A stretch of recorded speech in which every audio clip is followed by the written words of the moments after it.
Last year, I spent several months photographing the fast changes across Afghanistan as we approached the 20th anniversary of the US invasion.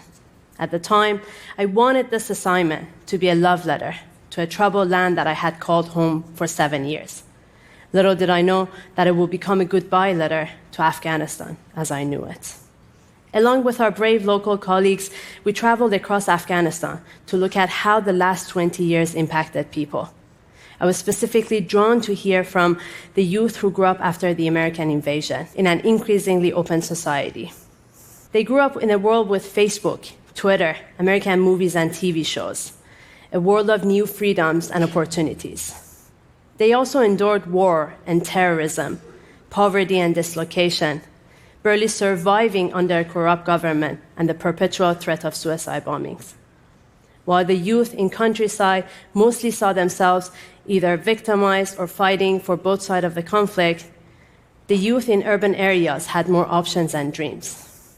Many of the young men and women that we met with were hanging on to the last rays of hope as the country was sinking into darkness because of the American withdrawal and Taliban's imminent takeover. For me, confronting this was the beginning of the end. I want to take you on a journey in the months leading to Taliban's takeover of Afghanistan and give you snapshots of people as they lived through this transition. Last April, I sat down on the cold cement floor of a prison with 2 teenage boys who were incarcerated for political charges, a loose term for helping the Taliban. 14-year-old Mohammad Asif had 2 brothers fighting on 2 sides of the conflict, one for the Taliban and one for the army. He chose to follow the path of the brother who was 16 when he joined the Taliban, and he was killed before he turned 20. I asked both boys to imagine themselves in 10 years. Mohammad Asif said nothing and shrugged. I challenged him to try harder and see himself beyond the soulless cells of the prison. It took several tries. He eventually responded, "I don't know. I'll probably be dead." On the same trip, we visited Karsai Peak, which at the time was serving as the frontline for Afghanistan's national army fighting the Taliban. The mountain range was peppered by dozens of outposts, housing soldiers and a militia unit. Most fighters were in their early 20s. Some of them were teenagers. Almost all of them hadn't been home in months. At the time, the unit was ambushed almost every night. The young men would stay up all night fighting and take turns to nap during the day. On July 2nd, a month and a half before Taliban took over Afghanistan, they overran Karsai Peak. From the militia unit alone, 19 men were killed. Another 25 were taken hostage. All these young men were the legacy of the American invasion. Meet Hafiza. The war drove her out of her village and turned her sons into enemies. The conflict wedged itself in between her own family as her sons took different paths in life.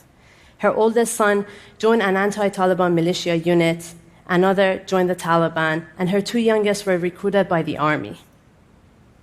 Here, she's revealing an open wound on her throat, a wound that doctors believe is caused by grief. During my visit to Afghanistan's National Institute of Music, the first and only music school in Afghanistan, I met 17-year-old Sumbul, a brilliant violinist. She's the symbol of this generation that came of age with relative freedom and was robbed of it overnight. Sumbul's family come from one of the most inaccessible regions of Afghanistan. Her father was kidnapped several times by the Taliban, being pressured to pull her daughters out of music school. After the fall of Kabul, Taliban fighters raided ANIM school. Instruments were destroyed.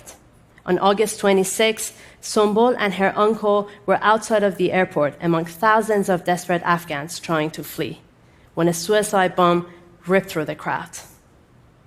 Sumbul survived the attack, but her dream of performing inside Afghanistan vanished, like 170 people who died all around her that day.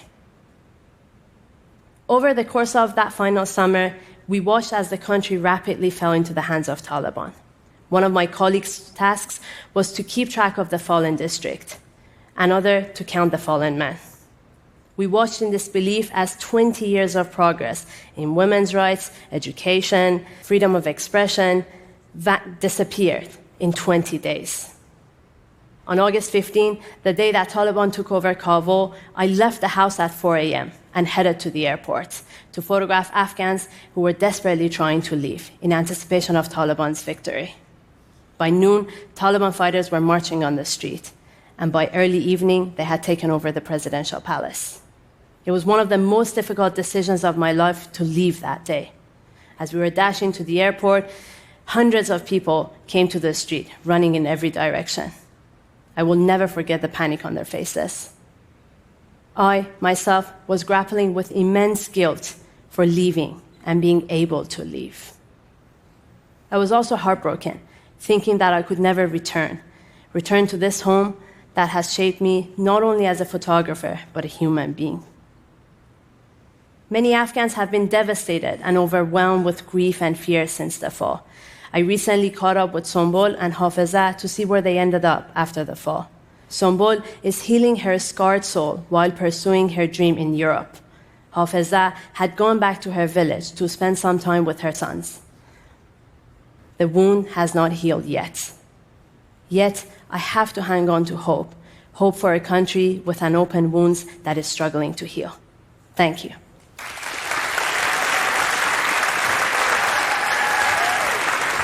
Thank you.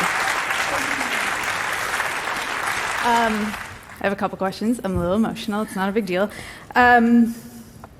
You've gone back to Afghanistan since you left. Yes. Can you tell us what it feels like right now? The situation is very grim. It's, I guess, war has ended, but at a cost.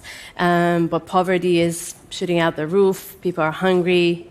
Girls are banned from going to school. Girls in high school. Women are stripped from their jobs. It's very grim. Yeah.